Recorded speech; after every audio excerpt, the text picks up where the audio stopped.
The lobby of Axon Global was all glass and polished stone. It's a kind of place built to make visitors feel small the moment they step through the door.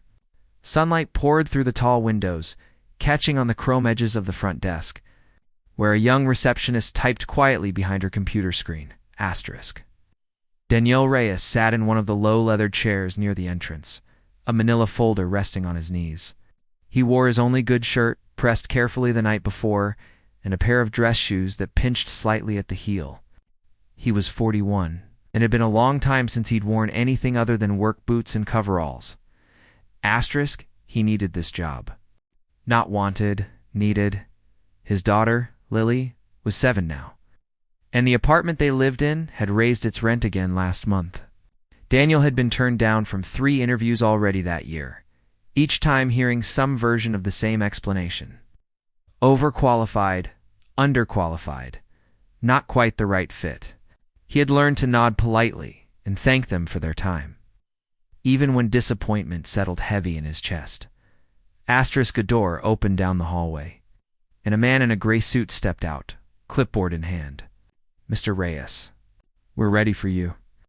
Asterisk, Daniel stood, smoothed the front of his shirt, and followed him down a long corridor lined with framed photographs of company achievements, awards, and smiling executives shaking hands at ribbon cuttings. Asterisk, the interview room was small and simple.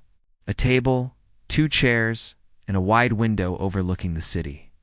The man in the gray suit, whose name tag read Ethan, gestured for Daniel to sit, then flipped open a folder containing Daniel's resume. Asterisk, so, Ethan said, skimming the page quickly. You're applying for the logistics coordinator position. Asterisk, yes, sir, Daniel replied. I have experience managing schedules, inventory, and transportation logistics from my time in the service, and more recently from managing operations at a private aviation contractor. Asterisk, Ethan nodded absently, though his eyes seemed to skim rather than truly read.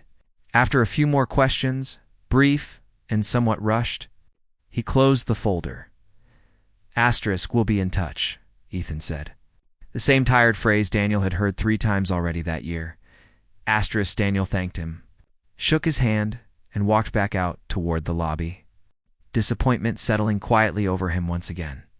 He had almost reached the front doors when a voice called out behind him, hurried and slightly breathless. Asterisk, wait. Daniel turned. A woman was walking quickly toward him, her heels clicking rapidly against the marble floor, a soft pink dress catching the afternoon light. She looked slightly out of breath, as though she had rushed straight from another meeting. Asterisk, Mr. Reyes, she asked. I'm Vivian Hale. I run this company. Asterisk, Daniel blinked, surprised. Ms. Hale, is something wrong? Asterisk, no, she said, holding up his resume, the very folder Ethan had just closed minutes earlier. Actually, I think something's very right, and I almost missed it. Asterisk, she gestured toward a quiet seating area near the windows, and Daniel followed her, uncertain but curious. Asterisk, I review resumes occasionally. Just to stay familiar with who we're bringing in, Vivian explained, sitting across from him. Yours crossed my desk right after your interview ended. Something caught my attention. She turned the paper around, tapping a single line near the bottom. This detail here. Private aviation contractor, flight operations coordinator, 2 years. Asterisk, yes, Daniel said carefully. I managed scheduling and safety compliance for a small aviation company before it downsized. Asterisk, that company, Vivian said slowly, was Halden Air Logistics, wasn't it? Daniel nodded, unsure where this was leading. I know because Vivian continued. My father founded that company decades ago, before selling it. I grew up hearing stories about their operations team, how one particular coordinator managed to keep their entire fleet running smoothly during a brutal winter storm that grounded almost everyone else in the region. My father used to talk about that story for years afterward, calling it one of the finest examples of quiet competence he'd ever witnessed. Asterisk, Daniel's expression shifted, memory rising slowly to the surface. That was a difficult winter, he admitted. We lost 3 planes to weather damage before I redesigned our ground procedures. Asterisk, Vivian studied him closely. You're that coordinator. Daniel hesitated, then nodded. Yes, ma'am. Asterisk Vivian sat back slightly, exhaling. My interview team turned you away 20 minutes ago because your resume didn't fit neatly into their usual checklist. Meanwhile, you're the same person my father spoke about with genuine admiration for years. Asterisk, I didn't want special treatment, Daniel said quietly. I just needed steady work close to home. My daughter needs me around, especially since her mother passed. Asterisk something in Vivian's expression softened at that. I understand needing stability, she said. I've spent so much time building this company that I sometimes forget the value of people who simply do their work quietly and well, without needing recognition for it. Asterisk, she closed the folder gently. I'd like to personally offer you a position, Mr. Reyes, not logistics coordinator. Something better suited to your background. Director of Ground Operations, overseeing safety and scheduling for our entire fleet. Asterisk Daniel sat quietly for a moment, letting the offer settle.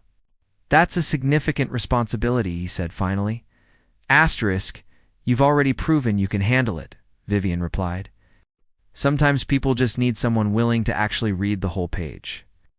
Asterisk Daniel allowed himself a small, tired smile. Steady hours? He asked.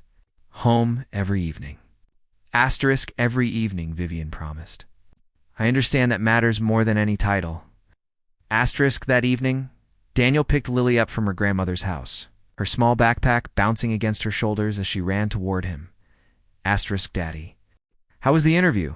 She asked eagerly. Asterisk Daniel knelt down, smiling gently as he took her hand. It didn't start well, sweetheart, he said, but it ended better than I ever expected. Asterisk Lily tilted her head curiously. What happened? Asterisk Daniel thought for a moment, choosing his words carefully. Someone finally looked past the surface, he said softly, and saw who I really was. Asterisk, as they walked home together beneath the fading evening light, Daniel felt something settle quietly into place. A sense of steadiness returning after years of quiet struggle, proof that sometimes it only takes one person willing to notice the details everyone else overlooks.